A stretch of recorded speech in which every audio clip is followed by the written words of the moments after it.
United States Steel Corporation, 500,000 employees and stockholders, presents the Theater Guild on the Air.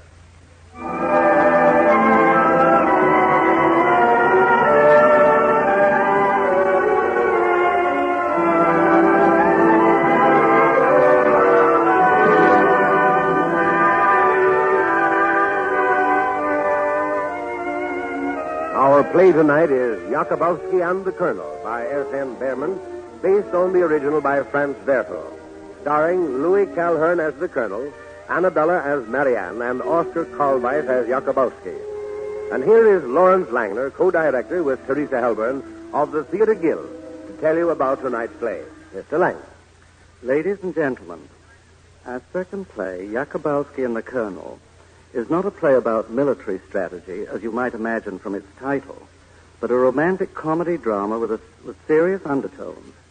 It tells the adventures of a little refugee Jacobowsky, a tall, handsome Polish colonel, and a beautiful French girl, Marianne.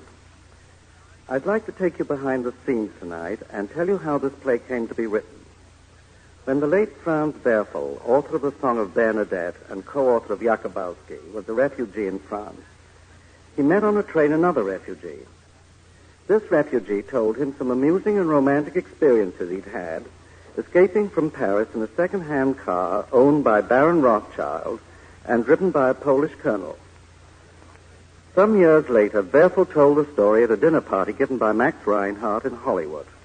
A number of playwrights were present, including the famous author S.N. Behrman. Werfel told his story so amusingly that everyone at the dinner table was convulsed with laughter. And after dinner, no fewer than 3 playwrights took Werfel aside and suggested, very confidentially, that they collaborate on a play based on his story. And each suggested a different kind of play. Werfel was particularly interested in Mr. Behrman's ideas. But Behrman wanted to write a comedy, and Werfel wanted to write a drama. So they finally got together on a comedy drama. Ever since then, whenever anyone tells a funny story at a dinner table, I listen hopefully for another Jacobowsky. But so far, no luck. You've selected our play tonight not only for its enchanting wit and romance, but also for its kindness and tolerance and human understanding. And now the play, Jacobowsky and the Colonel.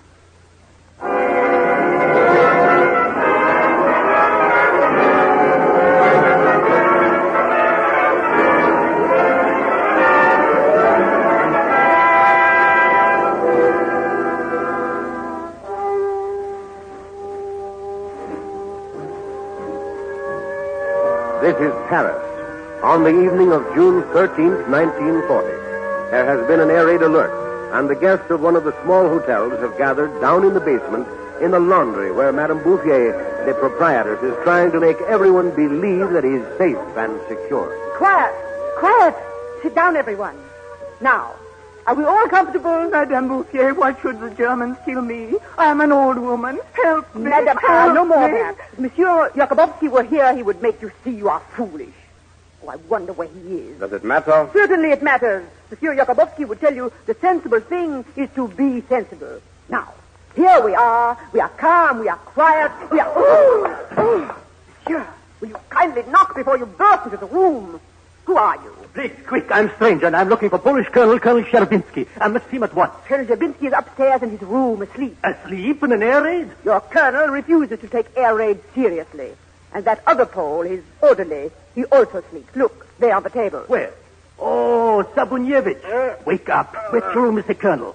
He not here? Obviously he's not here, and I risked my life to bring him these documents. The Germans will be here any minute. What did he say? The Germans already in Paris? Oh, merciful heaven. Quiet, Madame. Quiet, everyone. Quiet. Be calm. The Germans are in Paris. I heard him say. The Germans are not in Paris, madame, believe me. Oh, Monsieur Jacobowsky. Oh, thank goodness you're here. I've just been in the Rue Royale, and I assure you, there isn't a German in sight. In fact, there isn't even a Parisian in sight. I was the only one in sight. The Rue Royale? Monsieur Jacobowsky. Suppose there had been a falling building or a bomb. One Jacobowsky more or less. The world has endured so much, it could endure that, too. In Nora, I left everything behind. I'm an old woman and I fled in France itself. I can't believe it. You'll get used to flight, Madame Arles. I've spent all my life in a futile effort to become a citizen of some country. You know, I speak 7 languages fluently. Wrong, but fluently. My first migration was from Poland to Germany. Need I explain why I moved from Germany to Vienna and then Prague and then Paris? Paris, city of lights. I understood exactly how Heine felt when he got here. And I said to myself, you are Heine, without a genius. And now I have a feeling that there's ahead of me still another migration. Well, you see, one gets used to it. But the Germans are coming. What should we do? Yes, Mr. Jacobowsky, what do you say to that? My poor mother always used to say, no matter what happens in life, there are always 2 possibilities. And that's true. For example, right now, it is a dark moment. And yet, even now, there are 2 possibilities. The Germans, either they come to Paris or they'll jump to England. If they don't come to Paris, it's good. But if they do come to Paris, again, there are 2 possibilities. Either we succeed in escaping or we don't. If we succeed, that's good. But if we don't succeed, there are always 2 possibilities. The Germans, either they'll put us in a good concentration camp, or they put us in a bad concentration camp. 2 fine possibilities. Please, I cannot wait any longer. Who is this? What is it you cannot wait for? These documents I must give to Colonel Sherbinski. Where is he? Jacobowsky? Yes, Colonel. Oh, thank goodness. Jacobowsky, you will prepare our departure from Paris. Yes, Colonel. Oh, and Jacobowsky, go pack my things. Do not forget my violin, eh? I will go for a stroll and perhaps buy myself a souvenir of Paris. But Colonel Jabinski, you cannot go now. There's an air raid. Air raid? By whom is this air raid? It is the Germans. Hey, you think I fear the Germans? You think I do not know the sound of German bombs and which way they come? When I hear them, I walk the other way. But if you open the door, you show a light in the street, and then they will padlock my hotel. Oh, no, they will not. They will lack the time. Tomorrow, the police of Paris will be running errands for the Germans. Do you mean, Colonel, that the Germans will meet with no further resistance? This I know because I have seen. The French divisions, fine soldiers, have nothing with which to fight. The regiment I command is a force of 3,000 Polish boys. Now of them is left only 15. And I am their father. I lose my children, 3,000 of them. This I know. This I feel here in my heart. Then, Colonel, it is your considered opinion that France is lost. Oh, no, monsieur, she is not lost. She is gift to the Germans. Charming gift to the Germans. Shabanevich, pack my things. Colonel, please, this strange gentleman just come. He waits for you. Yes, Colonel. I have the documents to give you. And give? Here they are. Everything in code. Every plan and communication is there. You must get it to our government in London. Oh, yes, I bring it to London. In the cafe of Papa Clarion in Saint-Jean-de-Luz, you meet the man with the gray gloves. What, gray gloves? He will give you passage on corvette to London. You meet him on the 18th in the afternoon. That's only 6 days. Therefore, I must impress upon you, sir, time is of the essence. And I must impress upon you, my desk bureaucrat, you speak to one of Pilsudski's colonels. I deliver the papers, my own method, my own way, my own time. If you're not there on the afternoon of the 18th, the corvette will sail without you. If necessary, I swim to London. Shabanevich, we leave Paris now. How? I take plane. Last plane leave yesterday night. All right, I go by car. Vice-consul go off yesterday night. He take all 4 cars. Now, what for is pig need for a car? If no car, gets me horse. Horse? Why not? In one day, a good horse covers as many kilometers as your medium tank, eh? Pack my trunk, put in everything you see. Colonel, if you please. Who is this? My name is Jacobowsky, S.L. Jacobowsky. In a certain sense, I'm a countryman. I, too, was born in Poland. About this, there is nothing I can do. To understand, Colonel, it's very important for you to leave Paris. Monsieur, what is your name? Jacobowsky, by your leave. You eavesdrop on my conversation. Eavesdrop? Why do I have to eavesdrop if I hear without eavesdropping? So my suggestion is that possibly we can get a car in which to leave Paris. We? The good Madame Bouffier here, she has spoken to me of a car for sale. If the car were available, we could take it together. Monsieur, you persist in the use of this intimate pronoun, we. If I travel alone. When I travel with company, it's company that I choose. Admirable way to travel, and from my side, I would choose you gladly, because you are a strong man. If you will forgive me for saying so, I am a resourceful man. So strength plus resourcefulness. Isn't that a good combination for an emergency? Tell me frankly, sir, your opinion. I do not understand your mentality. Everything prepared to go, Colonel. Then we must go, Shabanevich. The lady is waiting. Must not keep lady waiting is not gracious. Lady? Where? Have I not explained? Mademoiselle Rollet. I promised to take her with me. Colonel, forgive me. The errand is over. Might this not be a good time to resume our conversation? Oh, you are Monsieur Wolfson, no? Yes, Jacobowsky, if you don't mind. My poor mother always used to say, no matter how hopeless things look, there are always two possibilities. I disagree with your mother. But I can prove it mathematically. Now, why do you speak to me mathematically? Hear me, Monsieur Wolfson. For a true man, there is one possibility. That's not enough. With one possibility, I can't maneuver. I repeat, Monsieur Wolfson, for a man of honor, there is one possibility. If that were true, I would be dead I don't know how many times. I must tell you, sir, that this may be the last chance to get a car in Paris. All right, I go on horseback. They will be never in Saint-Jean-de-Luz on the 18th. You go on horseback. You eavesdrop this, too? Jacobowsky, disengage me from this fellow. Monsieur Jacobowsky, the man is here to show you the automobile. Yes, I am coming. Colonel, please, he is going. Maybe he get comfortable car. Oh, look, Colonel, he's gone. You know I travel alone. Well, what are you waiting for? Marianne waits me at Sancerre. Marianne, it's Sancerre. Sancerre. I explained once. I never explained twice. Sancerre. Well, I thought the lady was here. Sancerre is not. Of course it's not. You think I think it's in the east, the south, the west? But that is where the Germans are. Since when do I fear the Germans? But, Colonel... Marianne awaits me. Marianne, I come to you. But Colonel, Sancerre is north. Colonel, I beg you, Colonel. Oh, I wish Colonel was Jacobowsky. Then maybe we get out of Paris.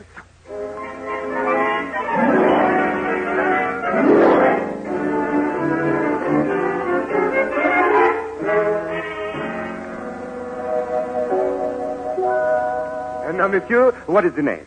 Jacobowsky. Monsieur, having brought this beautiful automobile to the doorstep of your hotel, I now ask you to consider nothing but the plain facts. Now, where are the Germans? At Meaux. Which way are they marching? This way. Tomorrow they'll be marching at the Champs-Élysées. What an optimist I am. This evening. Come to the point, if you please. The Germans will enter Paris from west, northwest.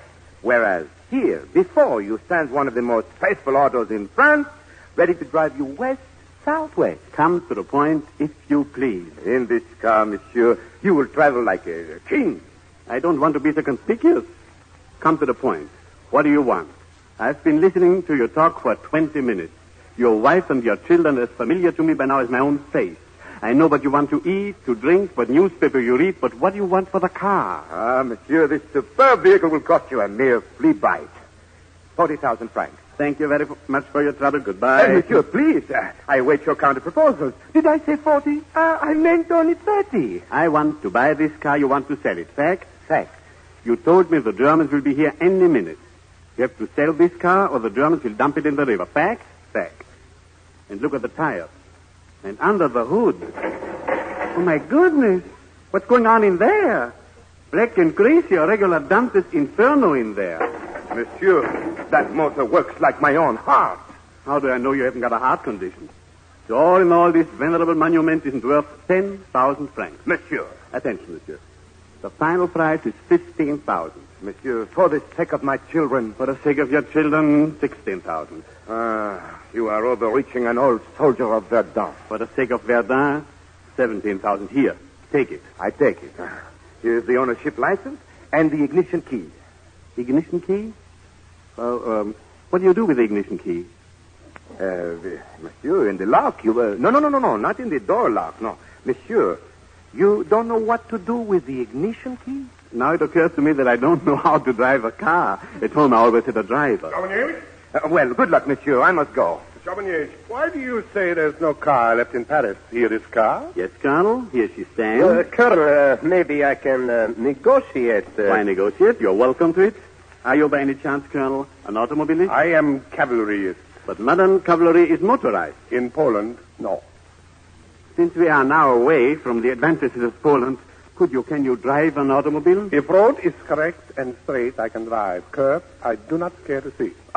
I remember you now. You are Monsieur Leibowitz. Yes, Jacobowsky. You are Pole? I was born in Poland. It's the first of my native land. Oh, so? Where in Poland were you born? In the village of Studno, near Kazin. So, Studno near Stanislav. My father has great estates there, owns many villages. Perhaps it's interesting for us to travel together. Interesting? How interesting? Psychologically. You are, if I may make suppose, suddenly cast in a new role. Instead of being in the enviable position of persecuting other people, you are persecuted yourself. Now, I am used to that, and I'll help you get used to it, too. I need no help from you, monsieur. But since you are countryman, Monsieur Jolowski, I will tell you. I have vital documents for our Polish motherland's fight for freedom. If I consent to drive your car, it's not for help, only for purpose to bring out from danger these important papers. Naturally, I accept the honor. Of course, I cannot deny any man right to be patriot. Monsieur, I will drive. Everybody, get in the car. Colonel, first let me tell you, I have learned our route. Main Boulevard, Place la Bastille, Ivry, and then down Route Nationale West, southwest. You are wrong, Jolowski. Our route is Champs-Élysées, Saint-Cloud, Neuilly, Route Nationale West, northwest. Northwest? Something wrong with my hearing? Did he say northwest? That's what he said. That's where we go. But northwest? Yeah, the Germans. Colonel, dear, I don't ask for a shoe larger than my foot, but after all, it's my car, isn't it? My car? What means this my car, Jacobowsky? On stormy sea, you say this lifeboat is my lifeboat? The devil take you. I leave this car. Dominovich, horses. Monsieur Jacobowsky, you should not irritate Colonel. We go first to pick up lady. Lady? What kind of lady? Lady Love. And I suppose a lady who would interest the Colonel to such an extent where he risks his life on documents, well, she must be a very rare person. Of course. Colonel, excuse me. You're right. You are a strategist. You have a plan. Which direction you like, I agree. All right, I get in car. Where is the thing that starts here? Now we go. Jolowski, what dirty thing is this? I give her spurs to this villain, she don't move. My dear Colonel, why don't you release the brake? What's this, the brake? Oh, the brake. I release. Paris, farewell. We desert your dear city because we flee from the Germans, northwest. I don't understand that myself. We go.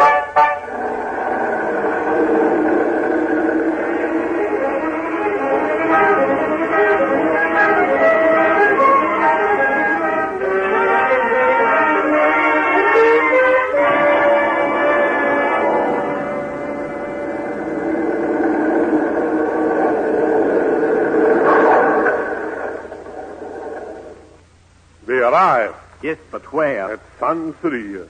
Behold, we stand at the gate of Marianne's home. Here is the object of my heart's desire. And may I point out, my dear Colonel, we are so 12 hours nearer to the Germans. I ask you, Colonel, is this a time to stop for ladies? To this lady in this house, this colonel has given his word to return. But this, of course, you would not understand because the concept of honor is not for you. Your concept of honor is a little exclusive, don't you think? I do not think. I feel. I act. Food I eat, gun I shoot, horse I ride, woman I love, and honor I defend. Admirable, a Renaissance figure as sure as the world is round. Who says that? Who says what? That the world is round? I don't insist. There is no doubt, Colonel, you have one of the finest minds of the 15th century. Unfortunately, I live in the 20th. Colonel, look, is light in window of house. I go knock. Now, blow the horn. You wake lady with automobile horn. I break your hands for this. Jacobowsky, child, hand me my violin. We serenade her. I implore you, Colonel, see your lady and let's go.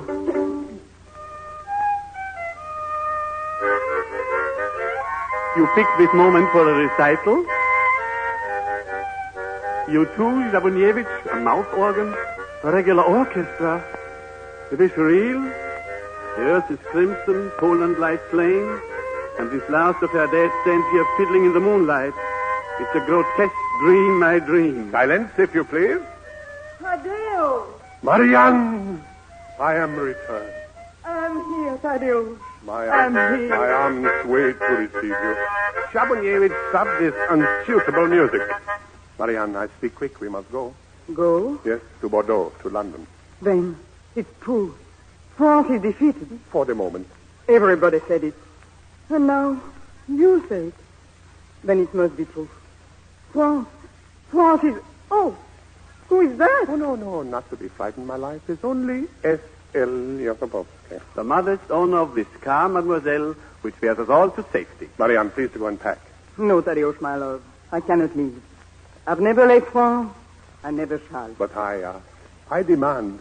It's necessary we do not talk. Colonel, if you please. You interrupt, Jacobowsky. What do you want? I overheard your discussion. Always you eavesdrop.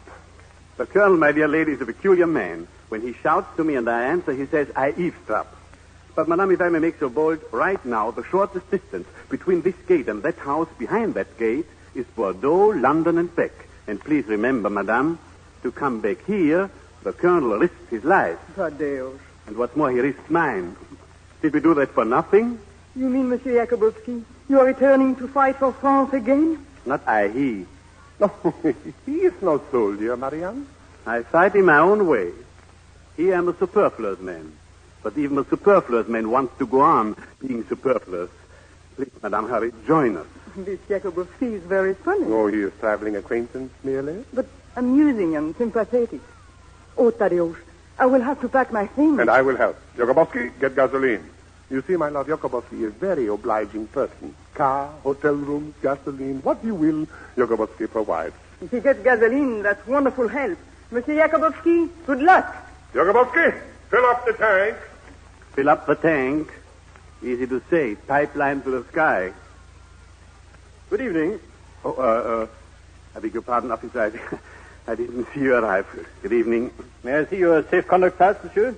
Also your identification, if you please. The one fate you can't escape, your own identity. May I ask, monsieur, what are your personal plans? My personal plans are so fluid, I'm apt to drown in them. As a foreigner, you have no right to fluctuate freely without the proper authorization. But I'm fluctuating under compulsion, not freely. This paper you hand me, monsieur, gives you a basic place of residence as Paris. To move to where you are now, you are required to submit to the Commissariat of Police an application which will then be transmitted to the Prefecture, which, after examination, will forward your application to the Central Military Bureau of Circulation, which will then decide whether you have the right to move to this spot to which you have already moved. But, officer, I assure you, I find this spot most uncomfortable. What's that? Guns. Must be the Germans. Officer, when I hear that, I have an irresistible desire to leave the soil of France. Please tell me, how should I go about it? That would require an unofficial explanation. I cannot give an unofficial explanation until I am off duty. When will that be? 9 o'clock. Wait, it is now 1.5 minutes to 9. Too soon. In the meantime, I can tell you officially that for the purpose of leaving France, you must apply to the nearest sous-prefecture, first executing 3 questionnaires, each with photograph, profile showing right ear with a fee of 27 francs 75 centimes. A special commission will then investigate whether you are worthy to set foot on French soil and whether you are worthy to leave it. However, I must frankly tell you that your prospects are nil. After all, what consideration can you expect from a government which you have caused so much clerical work? You better come along with me. If you don't mind, we will ride in your car. But, officer, that's my greatest difficulty. I have no gasoline. No gasoline? What a pity. Officer, look, it's 9 o'clock. Then I'm off duty. Here, take this stamped document. My colleague in Saint-Cyry will furnish you with 30 gallons of gasoline at the standard price. Good evening, monsieur, and good luck. Goodbye, my friend, and thank you. Monsieur Jacobowski. Yes, mademoiselle. Oh, Monsieur Jacobowski, would you help me with these packages? I think you are so nice to take us off in your car. Did you get gasoline? Yes, you're a good fortune, mademoiselle. A warm rain came down from heaven, and behold, it was gasoline. Pipeline from the sky. Yes. What are you laughing at? Oh, Thaddeus. Nothing. Well, why do you laugh, Jacobowski? For no reason. Marianne, it's not possible to take all these packages. Why not? Well, because there is no room. Cannot take all this stuff. Colonel, you are a great man, but as a refugee, I'm more experienced. Nothing is so warming to morale in difficult hours as a few familiar knickknacks. It's important, especially for a lady. You are so understanding, Monsieur Jacobowski. But we'll compromise, Thaddeus. I will leave behind this hat box. This will help a great deal. This hat box is no bigger than little cabbage. Colonel. Yes? 4 papers in a little hat. Jacobowski, what is this you say? Hide documents in little hat. Attention, I have important idea. We will take this little hat box, Marianne. In your little hat, we will sew my documents. The Germans will never think to look for them there. Now at last we go. Marianne, the back seat. Jacobowski, beside me in France. But it's so crowded here in the back of the car. Monsieur Jacobowski, where will you sit? With great happiness at your feet. Jacobowski, Change places with Jacobowsky. No, I like him here. He comforts me. Less and less I like this Jacobowsky. We go!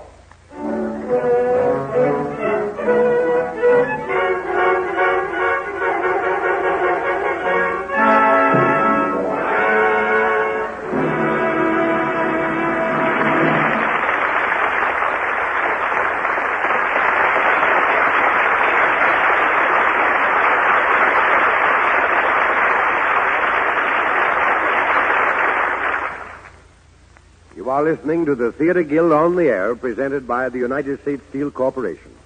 Tonight's play is Jacobowsky and the Colonel, starring Louis Calhern, Annabella, and Oscar Carlwright. And now, before our second act begins, speaking for United States Steel, here is the well-known reporter of the American Broadcasting Company, George Hicks. Good evening. One of the strangest schoolhouses I've ever heard of was an old railroad passenger car. On the inside of the car were blackboards and a small elevated stage from which the teachers held their classes. There was even a portable motion picture unit. This little red schoolhouse was borrowed from a local railroad by United States Steel and moved from one part of a huge plant to another by regular plant locomotives. The students were steel workers of all ages, both men and women, who were getting special training to advance them in their jobs. This rolling schoolhouse was part of U.S. Steel's tremendous employee training program begun long before the war. Benjamin Fairless, now president of U.S. Steel, back in 1936, summed up Steel's philosophy of training by saying that it provides job opportunities limited only by the capabilities of the individual and benefits not only the individual but the community and industry as well. And that's exactly the way it worked out. Through this upgrading method, workers, under the expert guidance of their foreman, not only increased their ability to smash war production records, but also helped themselves to better jobs at better pay. I think you'd be amazed at the detailed thoroughness of the various courses given for employees by U.S. Steel. A man taking an apprentice course in sheet metal working, for example, goes through all phases of his actual work before he qualifies. That's in addition to classroom work in mathematics, mechanical drawing, and economics, plus a series of shop talks on subjects vital to the particular trade he's chosen for himself. And he gets paid all the time he's learning. Just as this training benefited the nation at war, so is it important today as U.S. Steel resumes its peacetime operations, training men for the production of steel, the strength of the nation in peace as in war. In just a moment, we will return to tonight's play.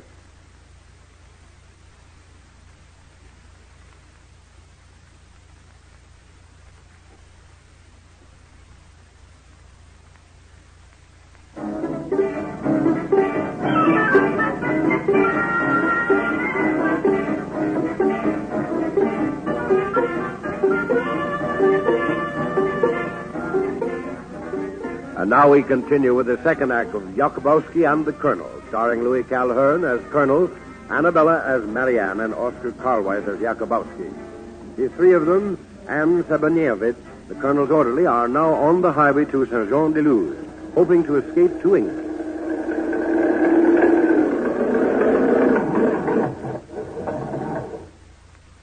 Jacobowsky, what has happened to your automobile? No more gas. Listen. German plane. Quick! Out of the car. Under the trees.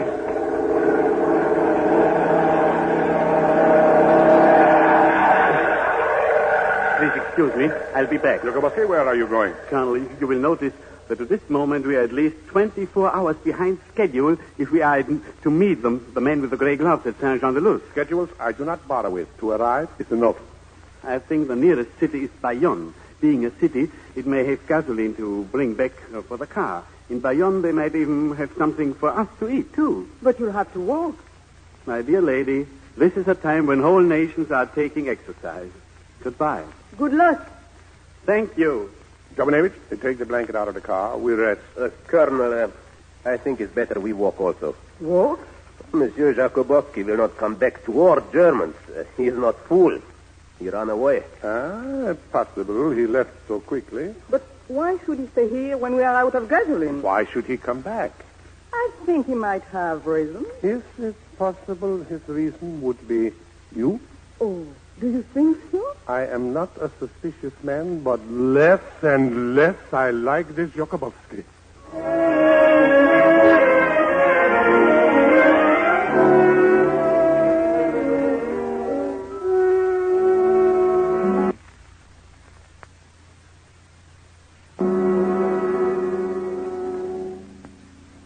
Thaddeus, I feel certain Monsieur Jacobowsky will return.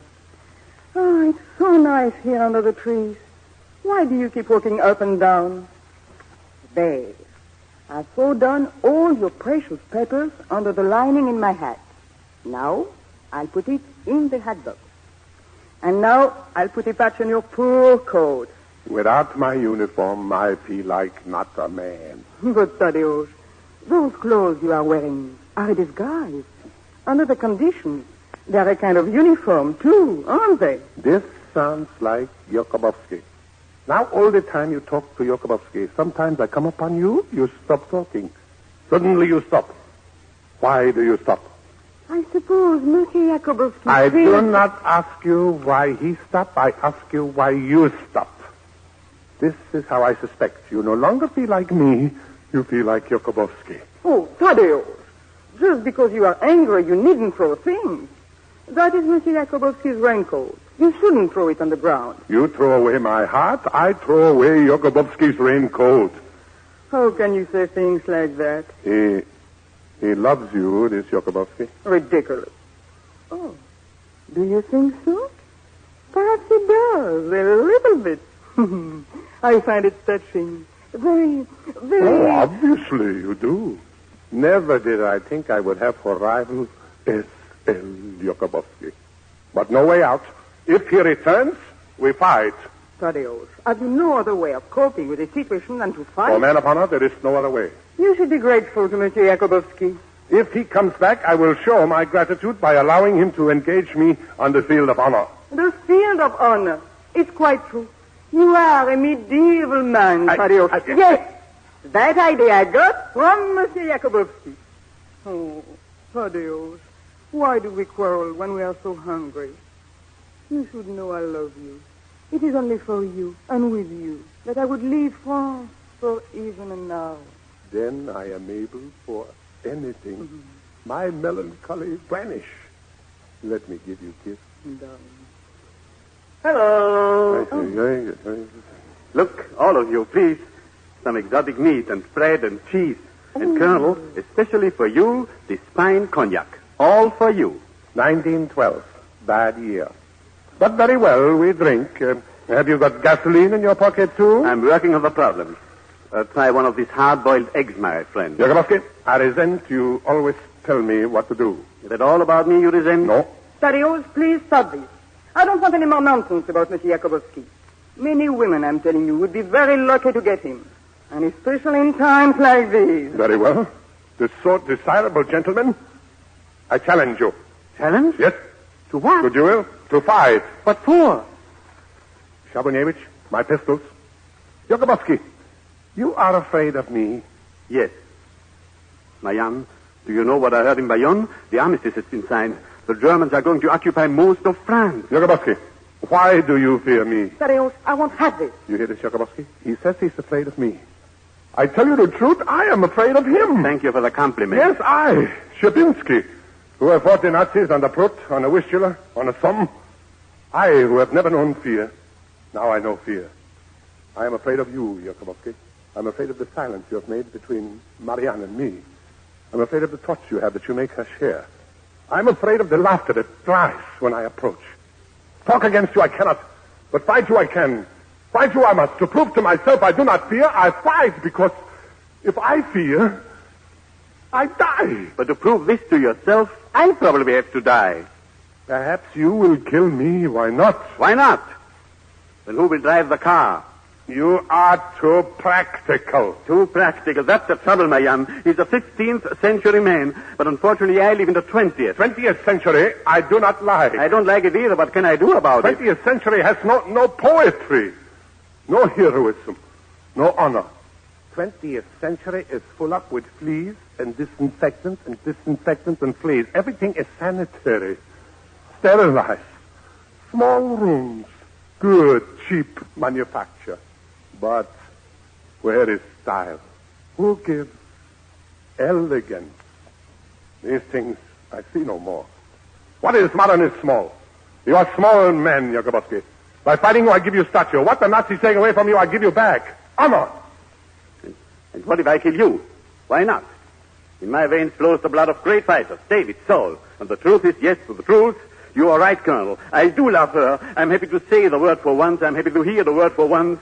I love her. I love her. I love her. Pistols. Mayan, will you forgive me if I kill him?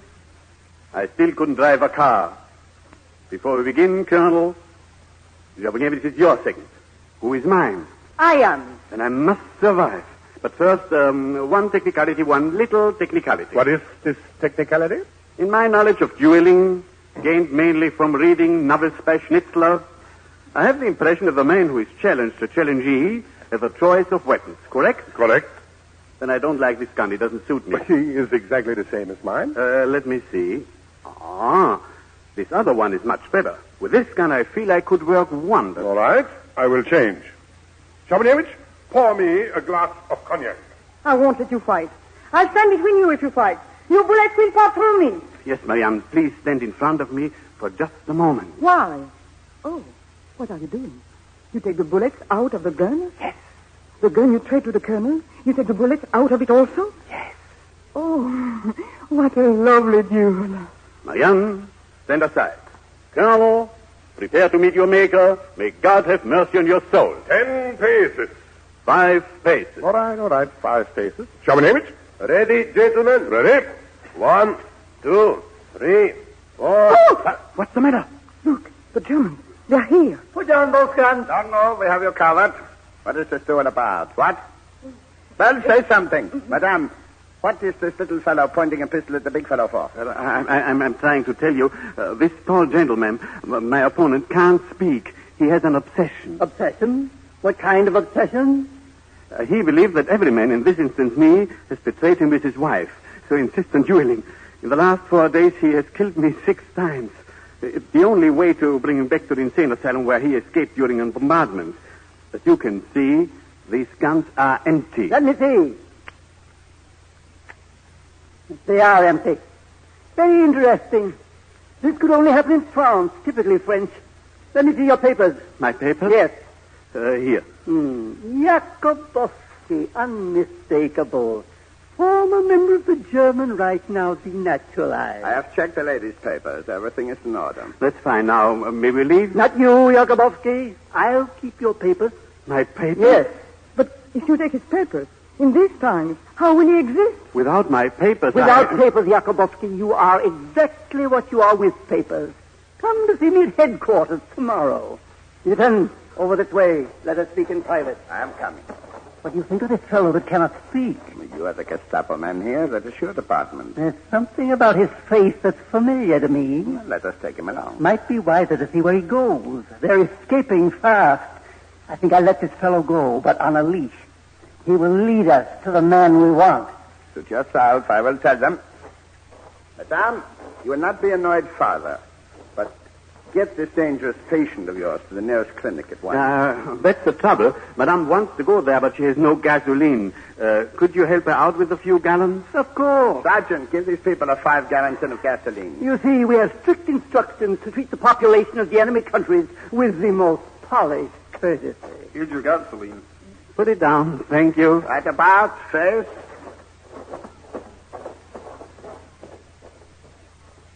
Monsieur, they are gone. Are we safe? Marianne, you must go.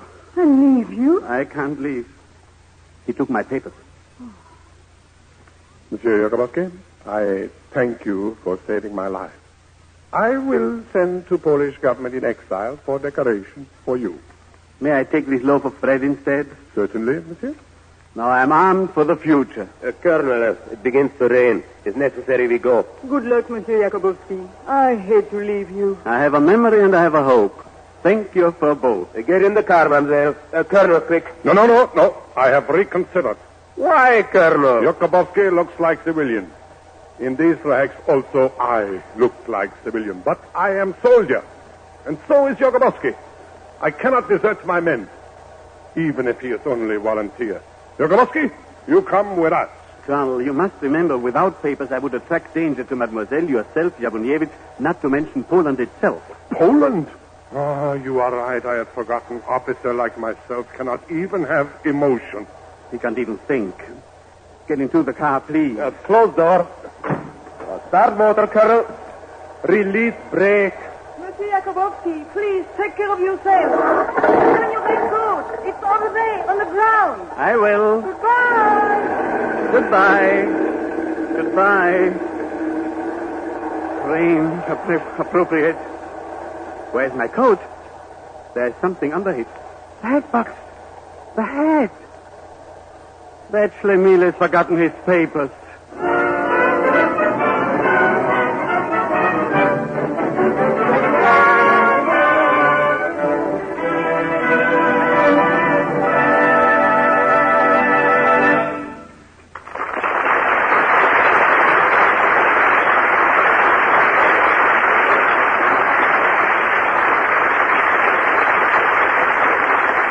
You are listening to the Theater Guild on the Air, presented by the United States Steel Corporation. Tonight's play is Jacobowsky and the Colonel, starring Louis Calhern, Annabella, and Oscar Karlweis. Before we start our third act, here again for United States Steel is George Hicks. When General Edward Braddock, back in 1755, set out to attack Fort Duquesne, a young officer in his army who knew the ways of Indian warfare suggested that the general deploy his men so that they would be safe from ambush.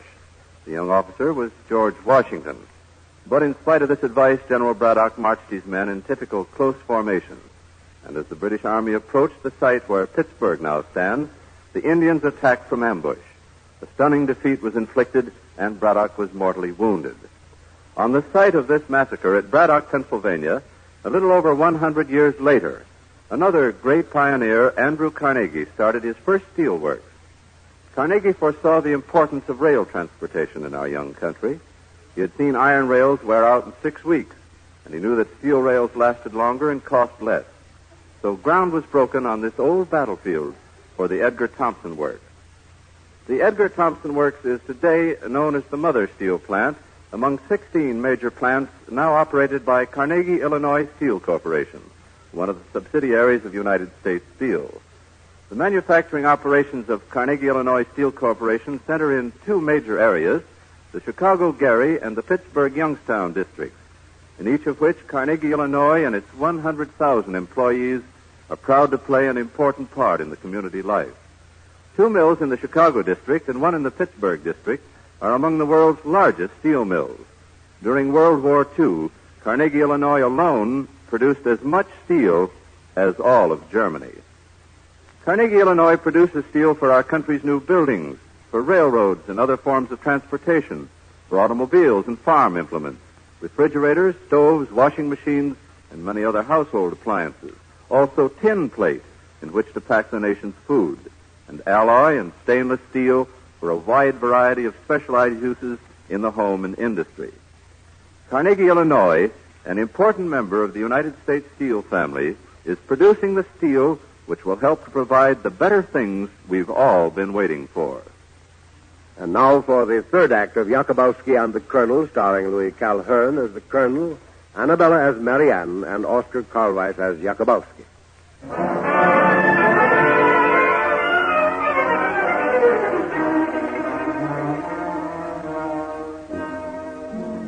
Separated from his friends, Marianne and the Colonel, and stripped of his identification papers, Jacobowsky has managed to make his way to Saint-Onge-de-Luz, where the man with the gray gloves awaits the Colonel.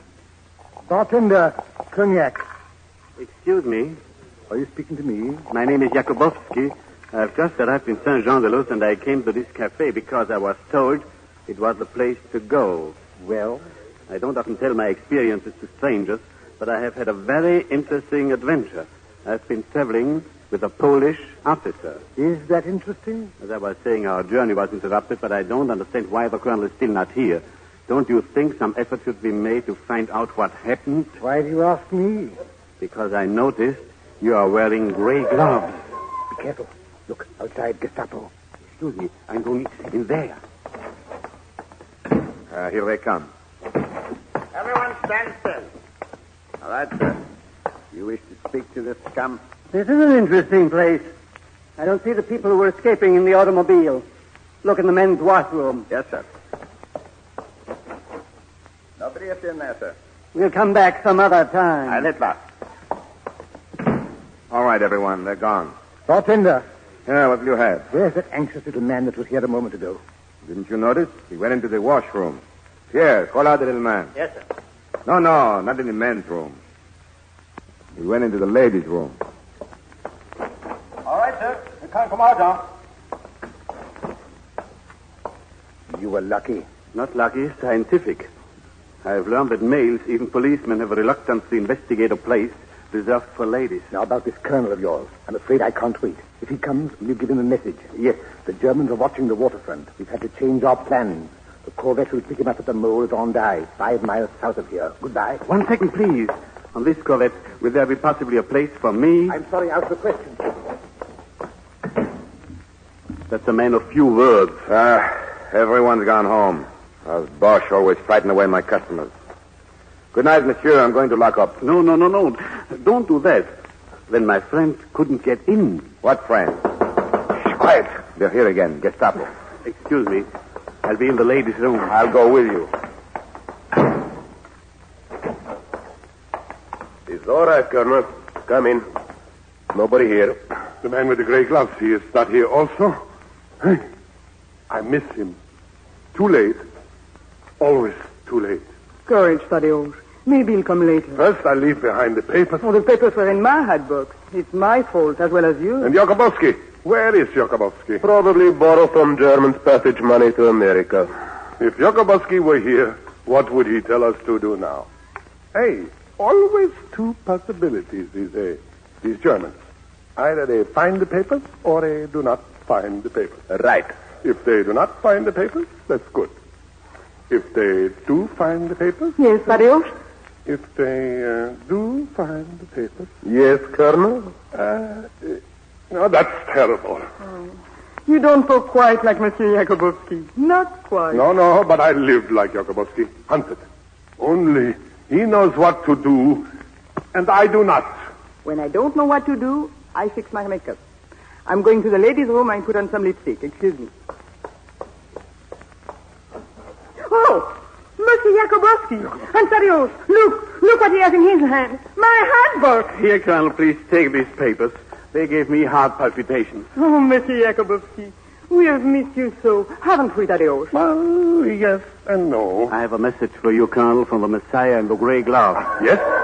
Watch out, it's the Gestapo. Run. Too late. Very interesting. An interesting coincidence. Don't move, any of you. Well, my dear Monsieur Jacobowsky, greetings. Greetings. And you, the tall one, you, my dumb friend. Are you still jealous? No, please, sir, don't excite me. Why not, madame? Why don't you get yourself a man? Take one of my boys. Why do you stay with this man who looks too stupid to say anything, even if he could talk? This is not to endure. He speaks. Let go of me! Stand still! Do you feel his gun in back of you? Marianne, Jacobowsky, get behind me. I will keep this worm in front of me. I will use him for shield. My goodness, the Colonel has turned into Samson. You Gestapo snake. Stand where you are. Very interesting maneuver. Now, you have the gun. I am unarmed. Shall we negotiate? Not with you. No. Then I'll not get behind him. Yes, I shoot. He tried to trick me. Colonel, you got the Gestapo man, but the lieutenant got away. Listen to me. That Corvette that takes you to England sails from Hendaye. Hendaye? Good. You come with us. No use. I asked him, but he said out of the question. Colonel, quick, I find door. It goes in alley. Jacobowsky, you come with us.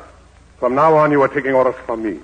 Jacobowsky, child, I adopt you.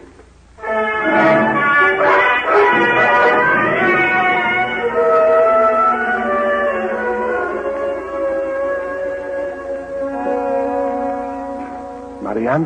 Where are we? On a little road back of the town. Jacobowsky? Yes, Colonel? Shabunyevich. I hear. Follow me. But we can't see in this fog. Colonel? I am listening.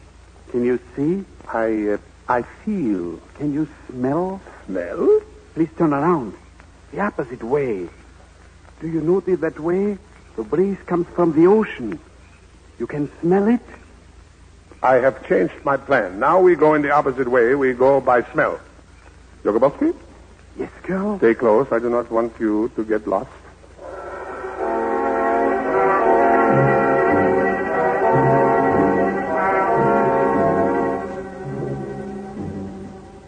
Marianne, Yes, Tadeusz. Oh, I'm sleeping in mud. stay close, all of you. We are getting nearer to the ocean. I smell it. Someone is coming. Scatter, everybody hide.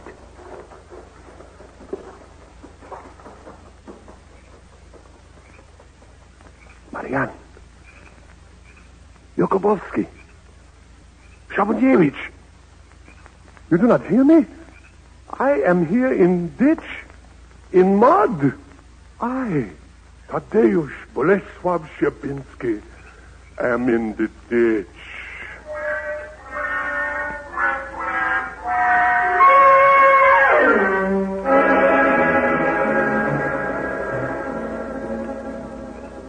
Marianne? Colonel? They are gone. Well, there are two possibilities. What that? German radio car. Alien nationality, we repeat, all persons of the Jewish race are to be executed. We repeat, attention,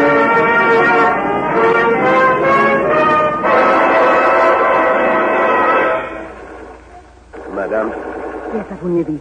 Be quietly. nobody here. This is Andai, see? This is pier we meet boat. But no boat. Marianne? Monsieur Jacobowski, are you all right? Did they see you? If they saw me, I wouldn't be here. Did you hear the new edict? I heard. They have added to it. Now they say no more than 2 persons allowed to gather on the streets. Should they detect a group of 3, the third one would be shot. I'm always the third. I go find Colonel. I come back. Do you think he will find Tadeusz? I think the colonel will find us. The colonel is a wonderful fellow. He will be, one day. You love the colonel? Yes. But until he learns a little of what you know, I cannot marry him. He must learn that the world is not made for him alone. He is learning. Oh, who is that? Why are you two not laughing? Tadeusz! Oh, thank goodness. You are very serious. You see, Marianne, if he finds us laughing, he objects. If he finds us serious... If I find you serious, that's worse. Hear that? They are getting closer. Everywhere are Germans. Once while they pass, I have to hide in ditch like hunted animals. And I think, formerly other people lie in a ditch, and I ride by proud. And I believe it's right that they should lie in a ditch, and right that I should ride by. And now? Now I know that all over the world today, people are lying in a ditch because I, aristocrat Szczepiński, did not even care. Hey, now I know what it is to be Jacobowsky. Then I feel sorry for you. What's this you say? You think because you have been lying in a ditch for 15 minutes, you know what it is to be me. It's not so simple. You have to lie much longer, my dear Colonel. And the difference is this. When you get up, you're still Colonel Szczepiński. When I get up, I'm still S.L. Jacobowsky. The ditch follows me. Colonel Szczepiński? Yes, who's that? Men in gray gloves. I find him. I bring. Are you Colonel Szczepiński? I am Colonel Szczepiński. I have the document. The boat will be here in 3 minutes. Ready? Ready, Marianne?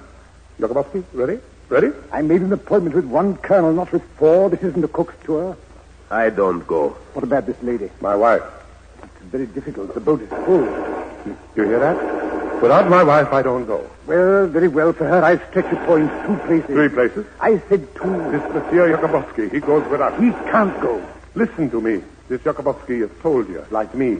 With his property, with his own life, he protects the cause of my people who bring him only bad before. He rescue my papers. I ask you as officer, can I leave this man to the bush? Tadeusz, listen to me. I am what you said. I'm your wife. In my soul and in my heart. Forever. I will wait for you, Tadeusz. Wait? Till you return. Take Monsieur Jacobowsky in my place. When you return, I shall be waiting. Marianne, without you, I cannot go. Tadeusz, listen. Here I stand, at the outermost tip of France. I cannot tear myself away. How can forsake my people to go into a foreign land, even for love? For days now my heart tells me this. The closer we come to the sea, the more I realize you could never leave France. Here's the boat. Are you ready? My wife remains behind in France. This gentleman goes in her place. That's impossible. For your wife, I will make a place. Listen, I cannot leave this man, Jacobowsky, here. There's no place for him anymore on earth. 10 steps forward is the sea. 10 steps back is death. Please, Colonel, stop worrying about me. I'm used to facing death. But if they catch you? I promise you I will live as long as the circumstances permit. Colonel, you are endangering your mission. Go. Very well, Colonel. The second place is his. His? Yes, I'm not convinced by your arguments, Colonel, but by his tenacity for life. Jacobowsky, England can use you in the Ministry of Propaganda. I prayed for the Moses to open the channel for me. You're Moses. You can come along, but my name is Battle. Hurry, get in the boat. Marianne, it's strange I leave you now, but for the first time, I feel sure of you. Be sure. And come back soon, Thaddeus. I'll be waiting. I come back. I come back. Farewell, madame. Come back to France. Farewell and hail. Farewell and hail.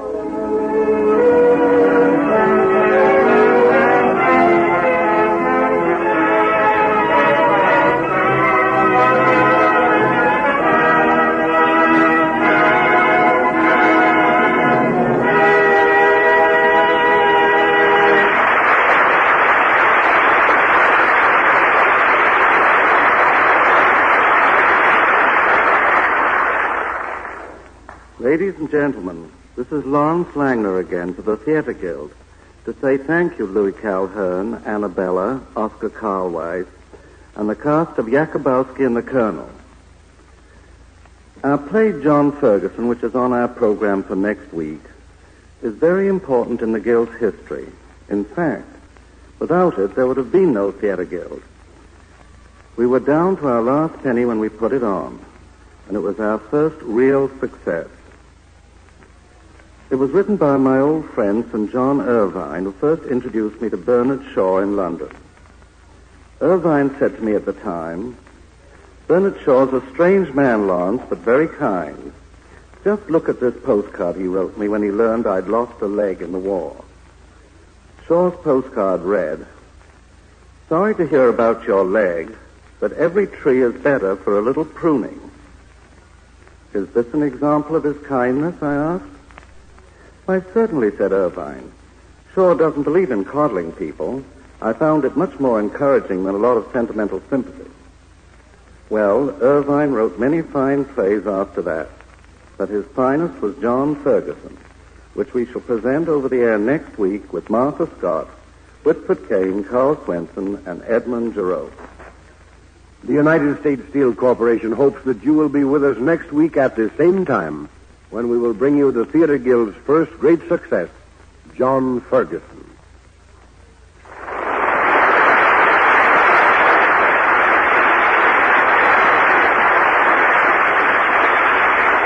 The staff for the Theatre Guild on the air includes Homer Fickett, director, George Condolf, producer, Armina Marshall, executive director of the Theatre Guild radio department. The score was composed and conducted by Harold Levy, and tonight's play was adapted for radio by Philip Lewis. Programs in this series of particular interest to servicemen and women are broadcast overseas through worldwide facilities of Armed Forces Radio Service.